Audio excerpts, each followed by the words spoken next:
the identification of cations in groups. If you are doing your practicals in inorganic chemistry laboratory and especially for inorganic qualitative analysis, then after the negative radicals, after the dry test or after the completion of primary test, then you have to identify the cations. So this one is the best method to identification of cations in group.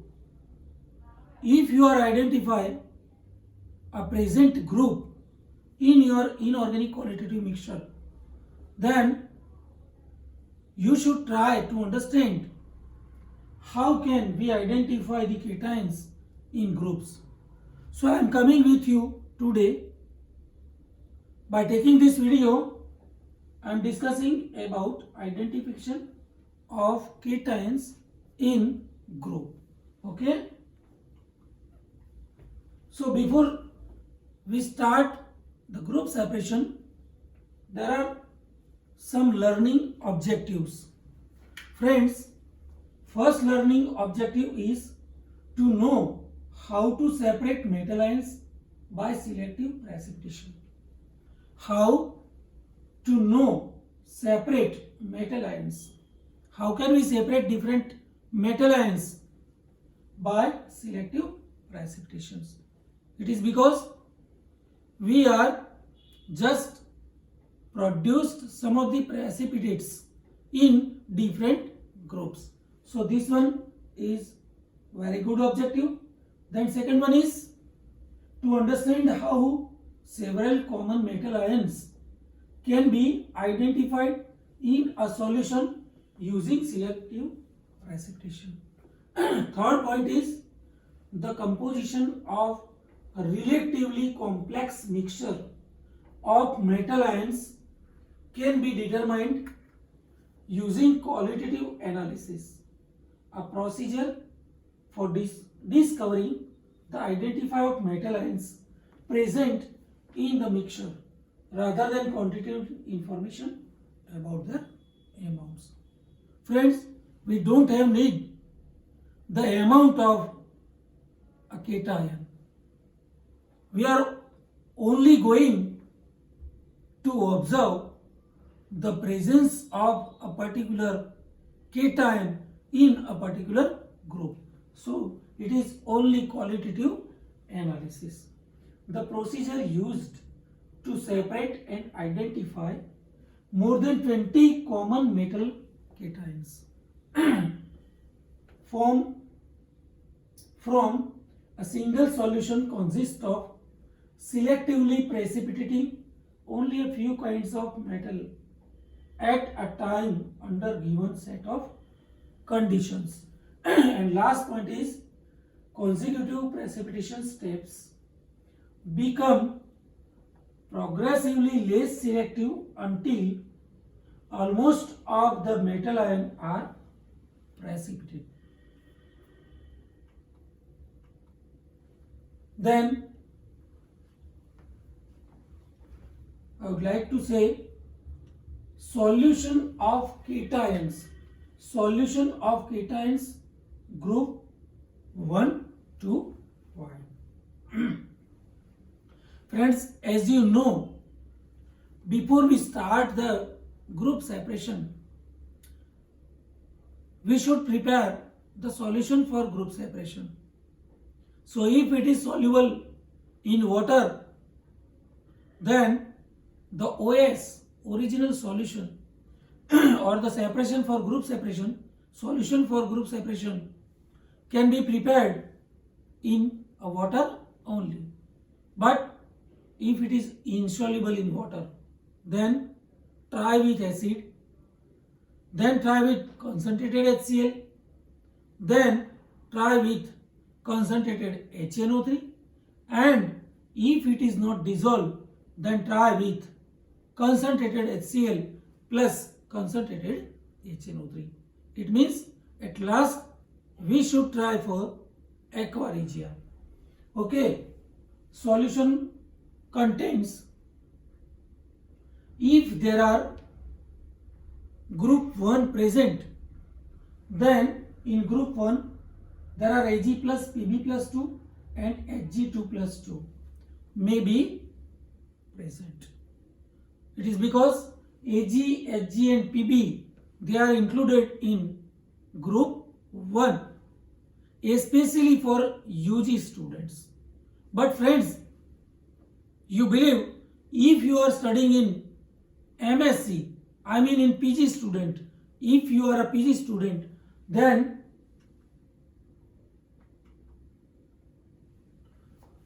in first group, 2 radicals are already new introduced, and they are W, which is known as tungsten, and second one is TL, that is thallium. So if you are studying in PG or MSc, Master of Science, they should require Ag, Hg and Pb, including rare elements tungsten and thallium. So total number of 5 radicals are included in group 1 if you are PG students. Then in group 2, so I can say group 2 cations are As, Bi plus 3, Cd plus 2, Cu plus 2, Hg plus 2, Sb plus 3, Sn plus 2.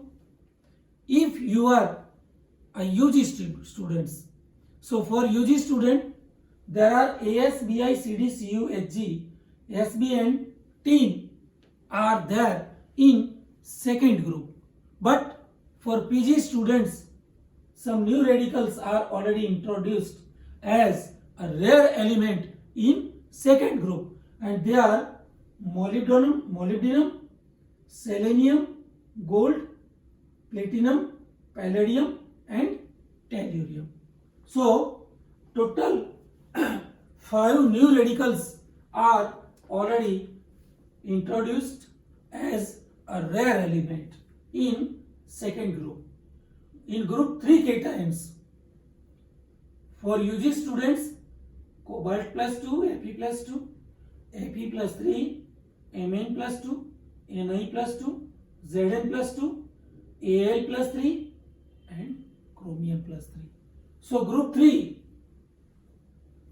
I have mentioned here group 3. As we know, there are third A group and third B group, but I have mentioned only group 3. So in group 3, or I can say in third A, there are Fe, aluminium, chromium. They are included in third A, while cobalt and then manganese, nickel, zinc, they are in third B group. So, but for PG students, some new radicals as rare elements, and they are titanium Ti, Zr zirconium, then cerium, thorium, uranium, vanadium and beryllium. So you PG students are quite informed that you have to go in third group by taking CO, Fe, Fe plus 2, 3, Mn plus 2, Ni plus 2, Zn plus 2, Al plus 3, Cr plus 3, titanium, then zirconium, cerium, thorium, uranium, vanadium and beryllium. Okay, so these are the total radicals in group 3. Then in group 4, for UG students, calcium, strontium, beryllium and magnesium Mg plus 2. Sometime Mg plus 2 gives magnesium carbonate as white precipitates in group 4, but it is already included in group 5A. Okay, so in group 4 there is Mg plus 2, Ca plus 2, Sr plus 2, Ba plus 2 for UG students, and then for PG students there are no rare elements in group 4. So your PG students are mentioned here that there are no rare elements in group 4. In group 5, which is last, and 5b, in 5b there are Li plus, Na plus, K plus, Rb plus, Cs plus, NH4 plus. But in your syllabus there are Na, K, NH4 for UG students, and for PG students lithium is included as a rare element. So now we start the group separation. As you know, you all the friends are well know that all the mixtures in your syllabus, all the inorganic qualitative mixtures which you are given, they are totally insoluble in water, then totally insoluble in acid also. So you have to make your OS, original solution, or you have to prepare your solution for group separation in aqua regia, and then evaporate it up to dryness. Okay, so in your filtrate or OS you have to add HCl aqueous. If you get the precipitates, then precipitates may be of the halide or chlorides of first group.